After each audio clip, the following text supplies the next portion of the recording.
Hello, Blox Cards! It's your host today, TaterToter321, and today we're going to be answering a very interesting question, the million-dollar question. Some could even say a theory. Who would win in a fight? Eclipse or Nibblex? That is right, Tater! Hello, I'm ManixDash. First, we got to establish what criteria we'll be using. We will be pitting these two by themselves. Yep, Eclipse gets no help from anyone like the Prime Rage Bowens or Lycans, and Nibblex won't be getting help from anyone like Iris. This is because most of them are side characters, so it's kinda hard to base how powerful they are. Also, I have no idea what's canon with Iris and what's not. Like, I went through Tom's channel, and half of this is just like, is this canon? You know? The main categories we'll be judging the two on are speed/agility, IQ, battle IQ and battle experience, ability/feats, and endurance/stamina. You're probably thinking, hey, where's strength? That's a pretty big one.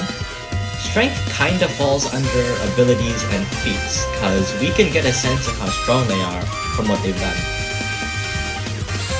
Starting off with speed and agility, it's really confusing. As you can see, there's no consistent sizing for either of them.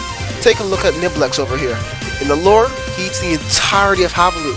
That's a really big planet. And then you go over the Profane Bargain, and he's shaking the hands with Pretender, a regular-sized man. You could argue with just perspective, but it's hard to say that. So I've gone my friend here, Manix, to go and take his model and plop it into Roblox Studio. You look at it here, he looks really big on first hand, but you take him off, and suddenly he's really small. Almost the size of a regular dude. Same applies for Eclipse, but we got a lot more options for comparison because he's in a lot more cards. In Fragmented Creation, he's absolutely huge. Bigger than Catherine. You could argue that he was not done making it, but Bao says he made the entire Vecros system, so we'll account for that later. Luckily for us, Cocoa Warrior has uploaded Catherine into the Roblox toolbox, so we can go and observe it over there. Hey, yo! That's, let's have it to take into account that Catherine's just being made. That is still absolutely ginormous, and I'm not even going to try and measure the amount of nonsense. You get the point. He's really big. But if you go into Eclipse World of Colossus, you can estimate that he's around 3 Roblox trees tall.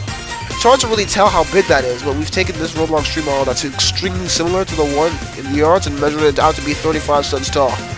For reference, the average block seems about 5 to 6 studs tall, which means that this guy is around 105 studs tall here, or 19 floofy tails. For some reason, Manix, why did you put that in there? That's a lot of cloud girls, but he's a lot smaller than what he is in Fragmented Creation. The only possible lore explanation here that makes sense for this is that Nibblex and Eclipse can both change their forms to their desire. This means that neither of them have an edge in terms of dexterity and agility because they can just change how big they are better to better suit the battle. So this one's a tie.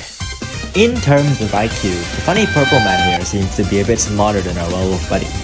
Even though Nibblex is a lot less, he never engages in battle.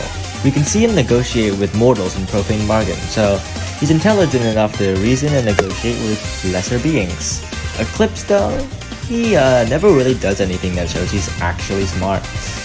You could argue that creating the Vecros system takes some intelligence, but we have no idea how much of that was actually him and not just a brick. I mean, look what Alex did. So I'm going to have to give the point here to Nibblex.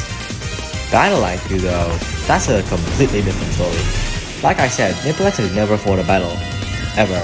The only thing he ever did was eat Havalu. I feel like, unironically, Iris would have more battle experience than him. Let's have a look at Eclipse. So not only did he throw Hands of Lua, but he also fought Chrome Effects and the Ultra Annihilator. He also shattered a brick in a single blow. So when it comes to battle IQ and abilities and feats, I think it's fair to say that Eclipse takes it 9 times out of 10. Simply put, destroying the base of Intergalactic Fascists doesn't stand to destroying 3 high-level threats, including the one who banished him, and destroying a god tool that was being manipulated. On to Endurance, our final section. This section once again is just in Eclipse's favor simply enough, just because there's not any evidence for the opposition. While both of them are intergalactic beings, only Eclipse has evidence of being able to withstand high levels of hands. The Ultra Annihilator, Chrome Effects, Lua, all beat his ass, and he was able to take hits from all of them and win against all of them in the end. Nibblex, on the other hand, is just, well, stronger than everyone else in his zone. To make it simple, no one in his area is going to fight him. So we have no evidence of him being durable. He's just too powerful, and this is actually for his downfall in this section.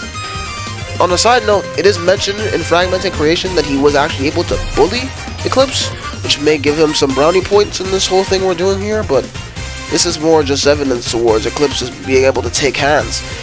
So, just to make it short, to stop wasting time, Eclipse is on that grind, and Nibblex is slacking. No way you just said that.